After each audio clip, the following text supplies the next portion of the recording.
మీరు ఈ test match చూస్తే మాత్రం మన టీమ్ కాంపోజిషన్ కొంచెం డిఫరెంట్‌గానే ఉంది. ఎందుకంటే జనరల్‌గా ఇండియాలో టెస్ట్ మ్యాచ్ అది పర్టిక్యులర్‌గా చెన్నైలో టెస్ట్ మ్యాచ్ అంటే 3 స్పిన్నర్స్, 2 సీమర్స్‌తో వెళ్తారు. అలా కాకుండా ఇవాళ మీరు చూస్తే మాత్రం ఓన్లీ 2 స్పిన్నర్స్, 3 సీమర్స్‌తో ఇండియన్ టీమ్ సెలెక్ట్ చేసింది. అదే ఎందుకంటే మీరు పిచ్ క్యూరేటర్ రిపోర్ట్ చూస్తే మాత్రం చెన్నై పిచ్‌లో కొంచెం గ్రాస్ ఉంది. ఇవాళ మార్నింగ్ మాయిశ్చర్ ఉంది. అలా కాకుండా ఓవర్ హెడ్ కండిషన్స్ బాగున్నాయి అని చెప్పారు. So, that my B reason Indian cricket team 2 spinners, 3 సీమర్స్‌తో వెళ్ళింది. అలా కూడా మీరు సీమర్స్ చూస్తే మాత్రం జస్‌ప్రీత్ బుమ్రా, మొహమ్మద్ సిరాజ్ ఇంకా ఆకాష్‌దీప్. మీరు ఆకాష్‌దీప్ ఫార్మ్ చూస్తే మాత్రం అతను ఇంగ్లాండ్ సీరీస్‌లో చాలా ఆడాడు. అతను ఆడిన ఫస్ట్ టెస్ట్‌లోనే ఫస్ట్ టైమ్ 4 వికెట్స్ తీసి ఆకట్టుకున్నాడు. సో, అందుకని టీమిండియా ఆకాష్‌దీప్‌ని సెలెక్ట్ చేసుకుందని నేను అనుకుంటున్నాను. మీరు అలా కాకుండా బంగ్లాదేశ్ టీమ్ కాంపోజిషన్ చూసిన వాళ్ళు కూడా 2 స్పిన్నర్స్, 3 సీమర్స్‌తో వెళ్లారు. సో, మీరు చూస్తే ఇండియా అండ్ బంగ్లాదేశ్ వాళ్ళ టీమ్ కాంపోజిషన్ బౌలింగ్‌లో సేమ్ ఉంది. ఎందుకంటే వాళ్ళకి ఇద్దరు స్పిన్ బౌలింగ్ ఆల్ రౌండర్స్ ఉన్నారు. మనకి కూడా ఇద్దరు స్పిన్ బౌలింగ్ ఆల్ రౌండర్స్ ఉన్నారు. వాళ్ళకి ముగ్గురు రైట్ హ్యాండ్ పేసర్స్ ఉన్నారు. మనకి ముగ్గురు రైట్ హ్యాండ్ పేసర్స్ ఉన్నారు. సో, ఇదొక రసవత్తరంగా సాగే టెస్ట్ సిరీస్ అని నేను అనుకుంటున్నాను. అలా అని ఎందుకంటే మనం చూస్తే మాత్రం బంగ్లాదేశ్ 2-0తో పాకిస్తాన్ ఓడించింది. అది పాకిస్తాన్‌లో కాబట్టి ఇదంతా సీరీస్ ఈజీగా ఉండదు ఇండియాకి. It will be hard fought series అని నేను అనుకుంటున్నాను. మీరు చూస్తే మాత్రం నాకు తెలిసి టీమిండియా యూత్ కన్నా ఎక్స్‌పీరియన్స్‌ని ప్రిఫర్ చేస్తుందని నేను అనుకుంటున్నాను. ఎందుకంటే కేఎల్ రాహుల్ ఈ లాస్ట్ 1 ఇయర్‌లో అంత ఫార్మ్‌లో లేడు. మీరు న్యూస్‌లో చూస్తే మాత్రం he is the only Indian batsman అతని యావరేజ్ లెస్ థాన్ 35 ఉందని మనం న్యూస్‌లో చూసాం. సో, కానీ నాకు తెలిసినంత వరకు Indian team will prefer experience over youth. So, అందుకే ఖాన్‌ని కాకుండా కేఎల్ రాహుల్‌ని సెలెక్ట్ చేస్తుంది. అలా అని ఇండియా ఆడే అన్ని టెస్ట్ మ్యాచ్‌లోని కేఎల్ రాహుల్ ఉంటాడా అంటే అది కూడా కాదు. మేబీ కేఎల్ రాహుల్ ఫార్మ్ ప్రకారం అతని ఈ ఫిట్‌నెస్ చూసి ఫస్ట్ టెస్ట్‌లో అయితే కేఎల్ రాహుల్‌ని సెలెక్ట్ చేసి, దాని తర్వాత సెకండ్ టెస్ట్ గానీ, న్యూజిలాండ్‌తో ఆడే టెస్ట్‌లు గానీ, మేబీ మోర్ ఆర్ లెస్ వాళ్ళు సర్ఫరాజ్ ఖాన్‌ని సెలెక్ట్ చేసుకుంటారని నేను అనుకుంటున్నాను. మీరు మెయిన్‌గా చూస్తే మాత్రం విరాట్ కోహ్లీ టెస్ట్ మ్యాచ్ ఆడి మోర్ దాన్ 9 మంత్స్ అవుతుంది. లాస్ట్ టైమ్ ఇంగ్లాండ్‌తో కూడా అతను 5 టెస్ట్ మ్యాచ్ సిరీస్ ఆడలేదు. మీరు మేజర్‌గా చూస్తే మాత్రం విరాట్ కోహ్లీకి మేజర్ వీక్‌నెస్ ఆస్ట్రేలియాలో గానీ, ఇంగ్లాండ్‌లో గానీ ఆ ఔట్ సైడ్ ఆఫ్ స్టంప్ మీద అతను కొంచెం ఇబ్బంది పడతాడు ఆడడానికి. సో, నాకు తెలిసినంత వరకు బంగ్లాదేశ్‌కి మంచి పేస్ బౌలింగ్ అటాక్ ఉంది. తస్కిన్ అహ్మద్ గానివ్వండి, హసన్ మహమూద్ గానివ్వండి, కొత్తగా వచ్చిన సెన్సేషన్ నహీద్ రానా కూడా గానివ్వండి. సో, అలా అనుకుంటే కూడా మీరు తర్వాత కే విరాట్ కోహ్లీకి ఆఫ్ స్పిన్ కూడా అంత కొంచెం వీక్‌నెస్ ఉంది. అంత ఆడడని నేనైతే అనను. బట్ ఈ కొంచెం వీక్‌నెస్ అయితే ఉంది. సో, నాకు తెలిసినంత మాత్రం విరాట్ కోహ్లీని నహీద్ రానా ప్లస్ మెహదీ హసన్ మిరాజ్ అపోజిట్‌గా 1 ఆన్ 1 ఆడిపిస్తారని నేను అనుకుంటున్నాను. కానీ విరాట్ కోహ్లీ ఫార్మ్ బంగ్లాదేశ్ మీద చాలా బాగుంది. సో, ఇక్కడ మీరు డిసడ్వాంటేజెస్ చూస్తే మాత్రం more or less Virat Kohli ఆడతాడు. అతను నెట్ సెషన్‌లో కూడా ఆడాడని మనం న్యూస్‌లో చూసాం.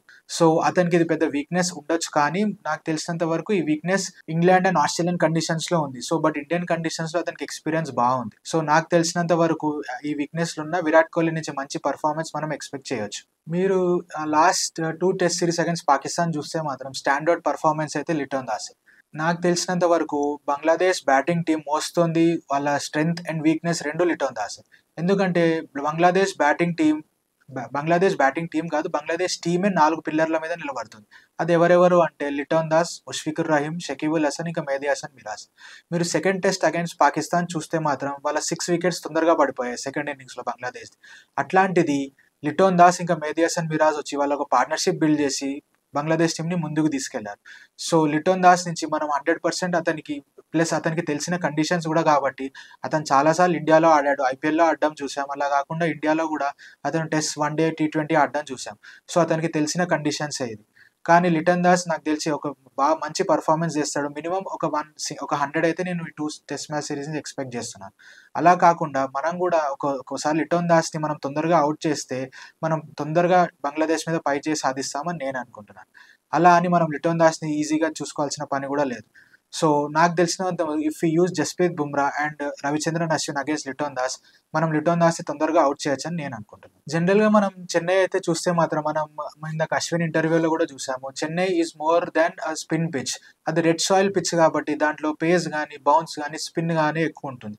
అండ్ చెన్నై పిచ్ గ్రేట్‌నెస్ ఏంటంటే ఫస్ట్ 2 డేస్ అది బ్యాటింగ్‌కి అనుకూలించిన థర్డ్ డే నుంచి అది స్పిన్ అవుతుంది. సో, నాకు తెలిసినంత వరకు కానీ మీరు ఈ టీమిండియా కంపోజిషన్ ఈ టెస్ట్ మ్యాచ్‌లో చూస్తే టీమిండియా కాదు బంగ్లాదేశ్ కంపోజిషన్ కూడా చూస్తే వాళ్ళు స్పిన్నర్స్ కన్నా పేసర్స్‌ని ఎక్కువ తీసుకున్నారు.